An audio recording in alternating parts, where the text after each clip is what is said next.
आइए आज हम चर्चा करते हैं प्रार्थना क्यों, कब और कैसे।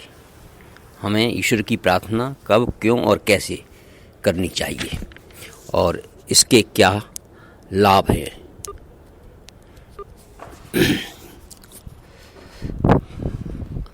आप मान लीजिए आप भगवान से कुछ कहना चाहते हैं, उससे निवेदन करना चाहते हैं, परम परमात्मा से कोई शिकायत है या उसको ही शिकायत करनी है या उससे बात करनी है। यदि आप ऐसा कुछ सोच रहे हैं तो हृदय से पवित्र भाव से प्रार्थना कीजिए।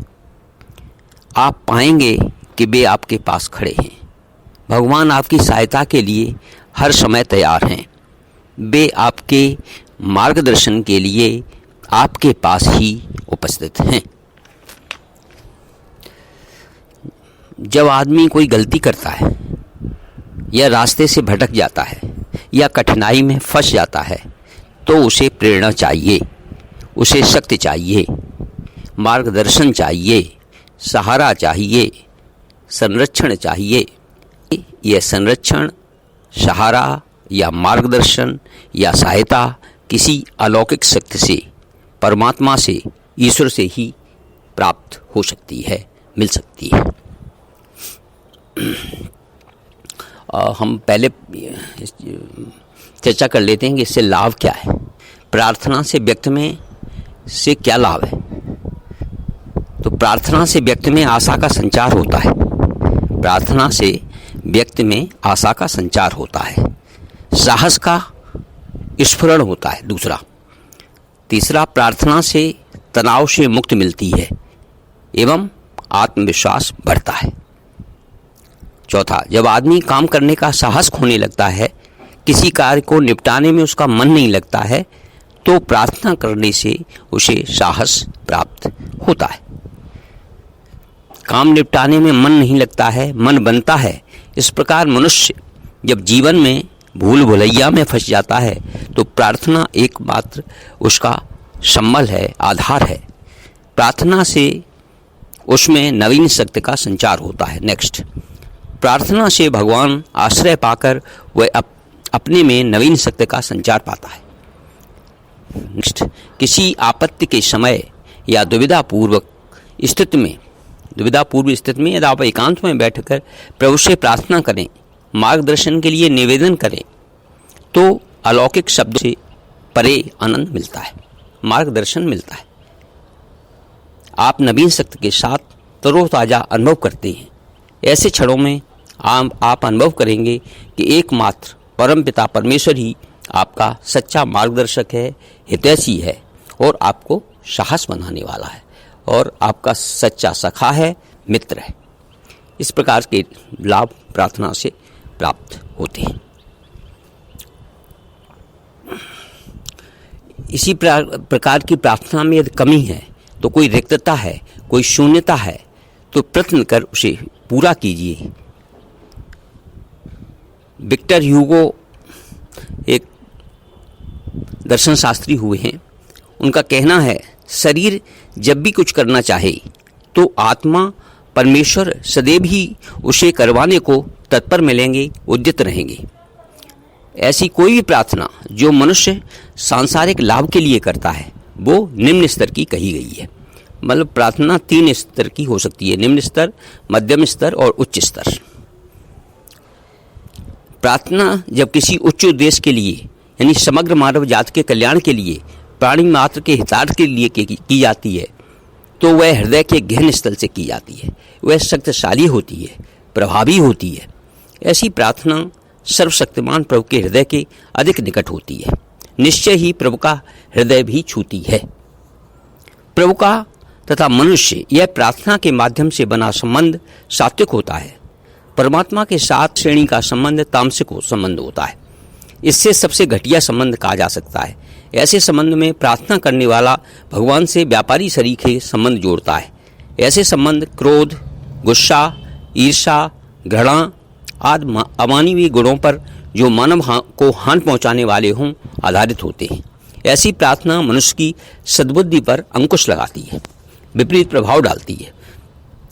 एक मध्यम श्रेणी की प्रार्थना होती है, जिसे राजसिक प्रार्थना कहा जा सकता है। इस श्रेणी की प्रार्थना में अनंत तथा असीमित भौतिक लाभ की भी प्रार्थना ईश्वर से की जाती है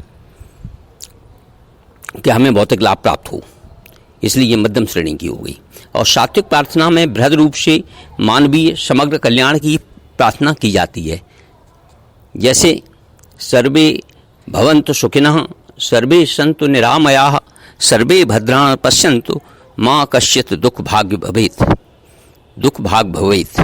सब सुखी हों, अर्थात सब सुखी हों, सब रोग रहित हों, सब कल्याण का साक्षात्कार करें, दुख का अंशमात्र भी किसी को प्राप्त न हो। यह भाव केवल मनुष्य या जीव जगत के प्रति नहीं, अपितु भौतिक जगत के प्रति भी अपेक्षित है। और ऐसे ही सेना कहा गया है, एक उदाहरण है, सेनावनक्तु सैनोवनक्तु सेनाभवतु सेनावक्तु सैनोवनक्तु सवीर्यं करवावहे तेजस्विनावधीतमस्तु माँ विद्विषावहे। अर्थात हम सब साथ साथ चलें, हमारी शक्ति का साथ साथ उपयोग करें, साथ साथ शक्ति का विकास करें, हम किसी से ईर्ष्या न करें, हम साथ साथ विश्व के चर अचर सभी प्राणियों के कल्याण के बारे में सोचें। ऐसा सामूहिक कहा गया है। सामूहिक प्रार्थना बिना प्रभु का ध्यान लगाए असावधानी बस यदि प्रार्थना की गई है तो वह मात्र होठों का हिलना होगा। ऐसी प्रार्थना यांत्रिक तथा लक्ष्यहीन होगी, रसहीन होगी, समय गुजारने का साधन होगी।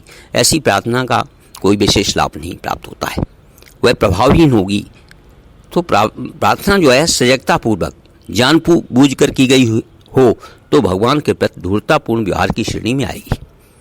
इसलिए मैं और मेरा तथा मैं भगवान का अंतर स्पष्ट एवं सही रूप में समझ लेना चाहिए। प्रार्थना यदि शुद्ध मन से हृदय से की जाती है तो यह भगवान के चरणों में अर्पित होती है।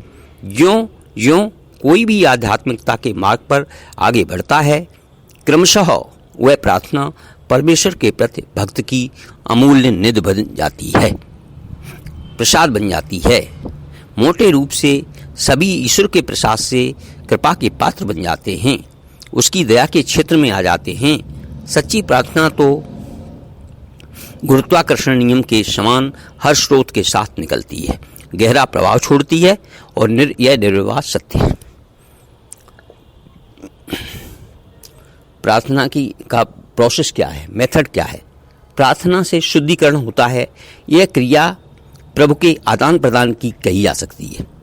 प्रार्थना मात्र धार्मिक क्रियाओं का करना मात्र नहीं है, कुछ धार्मिक कविताओं का पाठन करना, उच्चारण करना मात्र नहीं है, बल्कि प्रार्थना करने वाले का पूर्ण समर्पण भाव प्रार्थना में आना चाहिए। किसी उच्च उद्देश्य की पूर्ति के लिए आत्मा निम्न धरातल से ऊपर उठनी चाहिए। तो हम प्रार्थना सुंदर स्थान पर आसन बिछा करके कर सकते हैं, चलते फिरते भी प्रार्थना होती है, मंदिर में भी प्रार्थना होती है। जैसे वहाँ से कहीं से सुमधुर संगीत की ध्वनि आनी चाहिए, स्पंदन होना चाहिए, ध्वनि न होते हुए भी ध्वनि सुनाई देना चाहिए, बिना आघात के हृदय तंत्र को सुनाई देना चाहिए। पिता के रूप में, भगवान के रूप में मनुष्य एक रंग में रंगे हुए हों, गुरु ग्रंथ साहब के अनुसार दिखना चाहिए।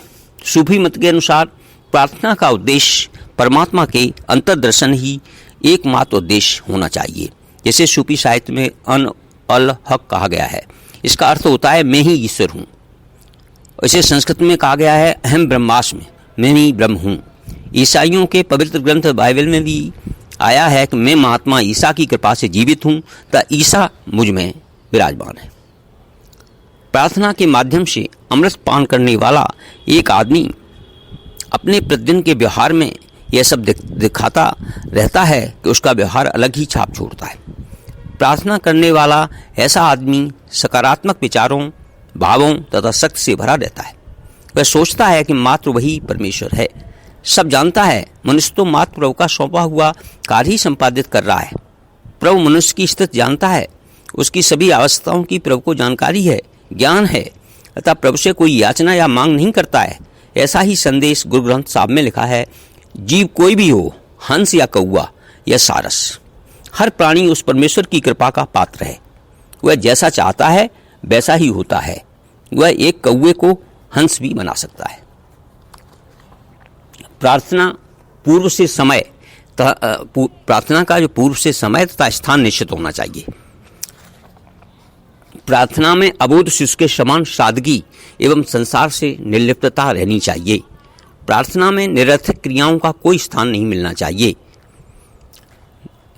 एक दर्शन शास्त्री उत्पला देवाचार्य कहते हैं, हे प्रभु सुनो, आपके साथ एकाकार होने में प्रसन्नता अनुभव होती है और आपसे पृथक होना दुखों को आमंत्रण देता है। इसी भांति संपूर्ण संसार आप में समा जाता है। वह चेतना रूपी अमृत का स्वाद लेता है, उसकी आराधना पूजा अर्चना करता है। जीवन और मृत्यु आपकी सदिच्छा पर निर्भर है। प्रार्थना आंखें और कान बंद करके अपने को प्रभु के चरणों में समर्पित करते हुए हृदय के गहन स्थल से की जानी चाहिए।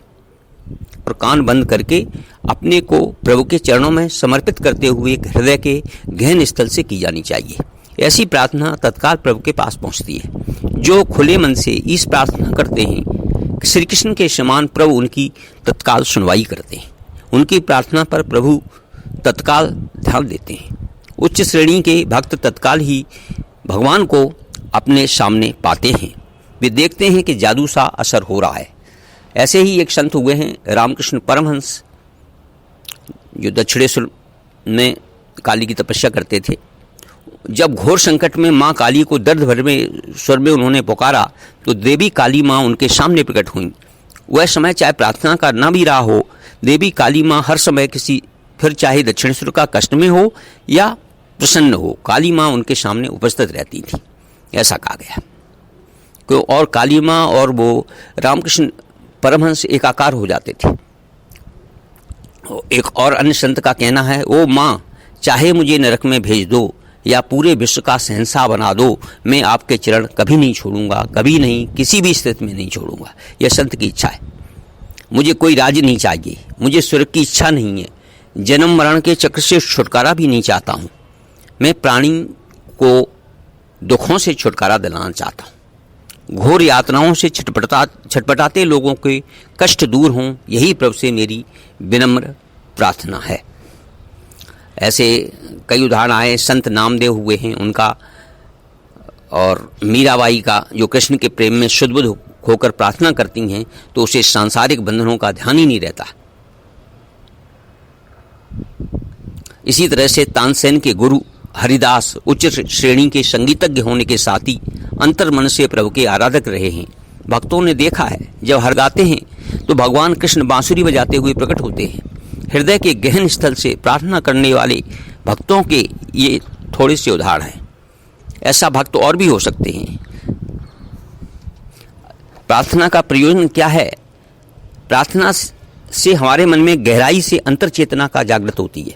कोई इसे आत्मा की छिपी शक्ति या देवी शक्ति का छिपी ज्ञानेंद्रिय का जागृत होना मान सकते हैं। प्रार्थना से कार्य करने की इच्छा जागृत होती है, विकसित होती है तथा सही दिशा में आगे बढ़ने की प्रेरणा देती है। प्रार्थना से ही समय पर कार्य करने की प्रेरणा मिलती है, मार्गदर्शन मिलता है। सभी प्रार्थना करने वालों को यह भली भांति समझ लेना चाहिए कि व्यक्ति का अहम मतलब ईगो ही सबसे बड़ी बाधा है। भगवान से प्रार्थना करने का सदैव यह अर्थ नहीं लिया जाना चाहिए कि हम किसी प्राणी को, जीव मात्र को, चेतन अचेतन को, प्राणी को, चेतन अचेतन प्राणी को शारीरिक मानसिक शब्दों से या कार्यों से कष्ट नहीं पहुंचाएंगे। यह तय मानिए कि कोई भी आदमी या प्राणी जो भगवान के पुत्रों को चाहता है या उनसे नफरत करता है, वह भगवान का प्रिय कैसे बन सकता है? इस तथ्य को स्वीकार कीजिए पूरे मन से। जब किसी व्यक्ति को अपनी शारीरिक तथा बौद्धिक सीमाओं का ज्ञान हो जाता है तो उसकी प्रार्थना रीति रिवाजों और क्रियाओं से परे हो जाती है, पवित्र स्थानों से जुड़ जाती है। शरीर से की गई प्रार्थना को सेवा कहते हैं, मस्तिष्क से की गई प्रार्थना को ज्ञान तथा आत्मा से की गई प्रार्थना को प्रेम कहना न्याय संगत होगा। इसे ही अस्तित्व का सर्वोत्तम सिद्धांत कहा जाता है।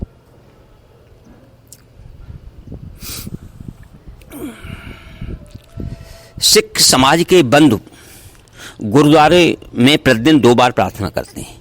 ये लोग प्रार्थना को अरदास तथा कीर्तन कहते हैं। इनकी प्रार्थना मुख्यतः अन्य धर्मों के समान ही दिमाग की उथल पुथल से बचने के लिए तथा सद्मार्ग पर आगे बढ़ने के लिए की जाती है। अपनी वैदिक परंपरा के बंधु लोग 24 घंटे में 2 बार प्रार्थना करते हैं।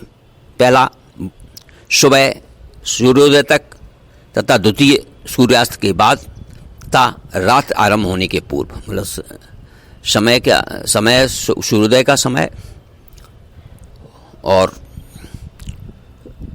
सूर्यास्त के बाद रात का समय, संध्या उपासना और सुबह की उपासना। इन समयों को प्रार्थना के लिए सर्वाधिक अच्छा समय मानते हैं तथा सूर्यास्त के बाद की प्रार्थना को संध्या कहते हैं, ऐसा विश्वास किया जाता है। प्रार्थना के इन दोनों समय भगवान द्वारा प्रदत्त कल्याणकारी किरणें प्राप्त होती हैं। प्रेरणादायी लोकप्रिय प्रार्थना की गई है, जैसे कहा गया है, हे प्रभु हमें कल्याणकारी संदेश सुनने को मिले, हे प्रभु हमें भेंट स्वरूप आँखों से कल्याणकारी दृश्य देखने को मिले, हमें अपनी भुजाओं तथा शरीर के अन्य सभी अंग बलिष्ठ बनाएं, निरंतर आपकी प्रशंसा में गुणगान करें तथा आप श्री द्वारा प्रदत्त लंबी आयु प्राप्त करें। दक्षिण भारतीय संत कवि के शब्दों को यूं उद्धृत किया जा रहा है, ओ बुद्धि मस्तिष्क सदैव प्रभु के चरणों में ध्यान लगाओ, सदैव परमात्मा को स्मरण करो। तो इस भांति स्वयं मनुष्य को भी निवेदन करना चाहिए। तो इस तरह से ये प्रार्थना कब, क्यों और कैसे तथा इससे क्या है, कैसे करनी चाहिए, ये प्रार्थना इस तरह करें, इससे ज़्यादा से ज़्यादा लाभ या फ़ायदा प्राप्त हो सकता है। समर्पण भाव से की गई प्रार्थना प्रभु के निकट ले जाती है, उनका सामीप्य दिलाती है। ओम नमः शिवाय इति।